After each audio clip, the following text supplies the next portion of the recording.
touching the ground. Your leaves are touching the ground. Yeah, can you hear that? I do hear it scraping. So we got Lucy here with us, taking a little walk around the neighborhood. Lucy's, one of her big challenges is not pulling or trying to get ahead when they're walking with the stroller. When mom and dad's walking with the stroller, they got a little one. So that's what we're doing today, making sure she's not trying to get too far ahead. She's staying with us. So a couple things that I'm doing, hopefully you can see, this is a little bit hard to do, holding the leash and the remote and the phone and pushing the stroller and everything. And we're going uphill right now. But a couple things that I'm doing to keep her focused and things that I did before we really started walking is one, like right now she's kind of out ahead. See, she's not pulling on the leash, but she's like as far ahead as she could be. So I could tighten up this leash. Like right now, she doesn't have all of the leash. I've got my equipment in hand. Normally I'd be using two hands. I'd have my right hand on the stroller as well, also holding the end of the, holding the end of the leash and the e-collar. But since I'm doing a video, I'm doing things a little bit differently. But she's really testing now. So I'm gonna stop, walk backwards, and she got some e-collar when she got to the end of the leash there. Notice she came back. I didn't pull her back. My hand stayed stationary. I just tapped this button because she got to the end of the leash. If she wouldn't have responded, I would just dial up a little bit.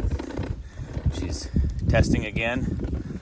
Right, good. So I want her not just thinking, where are we going? Wait till I'm done. Not just thinking, where are we going?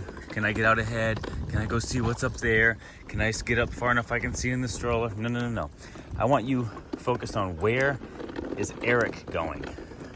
The person on the other end of my leash, where are they going? What are they thinking? What are they doing? So she should be following us. See, she's walking backwards. Good. When we stop, she's good. She should be sitting. Good. So this is something else we've been practicing, is just what we call an auto sit. So when we stop, good girl, she sits. No input from me. I'm not doing anything other than stopping. There's a few kind of phases to teaching that. But basically we've just taught her that the cue for you to sit is, if we're walking and we just stop, you sit, okay? So when we stop, she sits. Good. Let's do that again.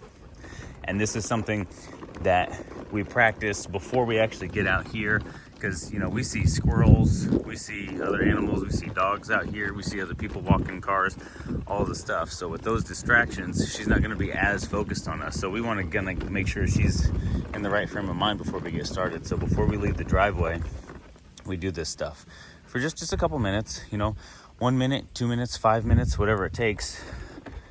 With her, it just took a few times doing this, and she was like, yeah, I know what we're doing. Another thing that I'll do, you know, so there's stopping, and notice she's back here now, right? She was starting to get a little bit up ahead, getting a little bit excited, and then I start doing a couple of these things while I'm still just doing our walk. I'm just stopping every, you know, I did like 3 or 4 stops.